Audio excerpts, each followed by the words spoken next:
What is up, everyone? This is Tutorials here, and today I'm going to show you how to fix the limited Wi-Fi connection error that you may be getting on your Windows 10 or 11 device. So let's get right into this. So the first thing you want to do is just type in power until you see where it says edit power plan. And in here, you're going to just kind of go back. The main purpose is to go here, and whatever your preferred plan is, click into change plan settings, and then click into the change advanced power settings, right? In here, you're going to find wherever is the wireless adapter settings and then power save mode settings.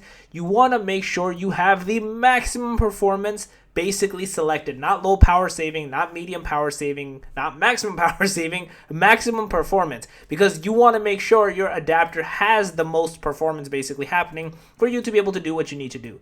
The next thing is you want to type in network connections until you see this pop up.